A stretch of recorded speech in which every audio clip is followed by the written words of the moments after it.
That's what I do. I drink and I know things.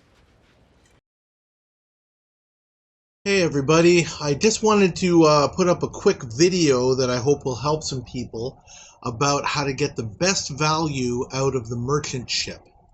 I know that a lot of people just basically take all of the deals that come across on the merchant ship. I guess that is one way of going about it. Okay, just to get started in terms of some of the strategy that I use when I'm looking at what to purchase from the merchant ship. Here's an example that I had from some time ago. I have a deal where I'm doing iron for iron. Nothing wrong with that, so I'm definitely going to take that.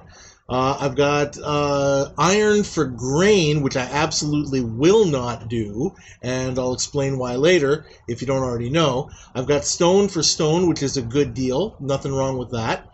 And I have the possibility of 6 hours training for 240,000 gold.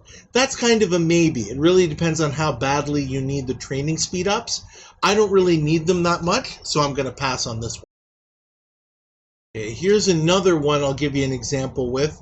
This one actually looks pretty similar. I've got iron for iron, which is fine to do. I have another one which is iron for wood at a pretty good deal. So I would go ahead and take that one. That's pretty neutral. I have stone for grain, which is a complete no-no. And I've got training, which I'm not going to take either. Okay, now this one's a little bit more interesting too. I've got stone for stone, which I will take. Wood for food, nope, not doing that one. Iron for gold, nah, I'm going to pass on that, but I will take this research one for reasons I'll explain. Okay, here's an interesting one. Sorry for the wonkiness of the screen here. I've got grain for stone, which is a complete no-brainer. I've got wood at a good deal, which I will take. I also have grain for grain, which is an interesting one, and I am going to take that one. And again, I have a training for gold, which I could take or leave. In this particular case, I'm going to leave it because I don't really need it for this particular account.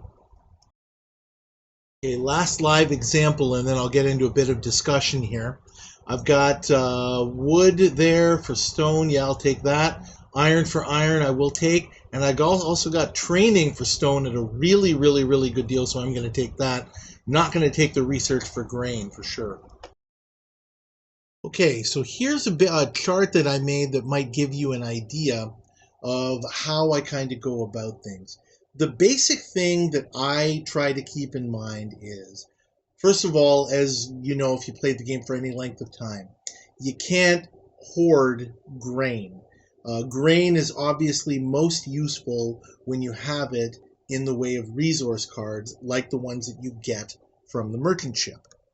So if you have an offer of grain from the merchant ship, I would basically say that you should take it every single time because it's nearly always worth it. You can always get more iron, stone, wood, even gold, but you can't go out and gather grain and expect it to last for any length of time unless you're running a farm, and that's a whole different ball game. That said, should you ever sell your grain in terms of using your resource cards to buy other resources, I can't think of any circumstances under which you should do that. And that's why in this column I have everything no, except selling grain to get other grain. Another thing is, should I sell gold? Is obviously the second most valuable commodity. Should you sell gold to get wood, iron, stone? No, you absolutely should not. Should you sell it to get grain?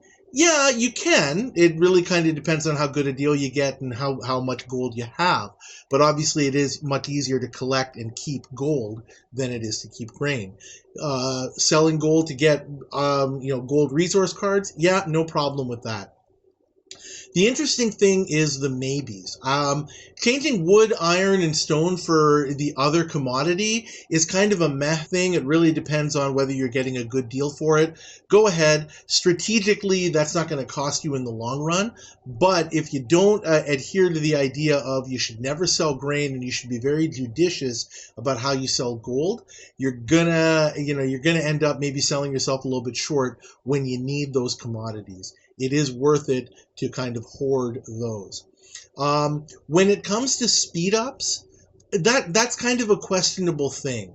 I generally will take speed ups for wood, iron, and stone. I definitely would not for grain. And with gold, I kind of say maybe.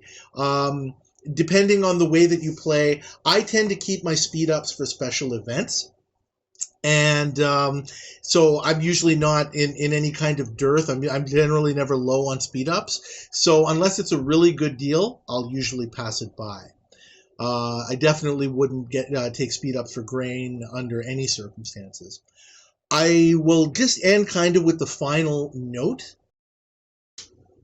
When you're doing alliance mobilization or other challenge events which come along every week or so, where you have to do a certain number of trades, go ahead and bend the rules a little bit. It's not going to kill you.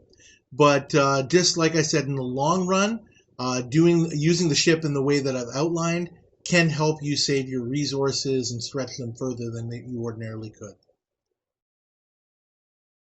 Thanks a lot for watching. Hope this helps.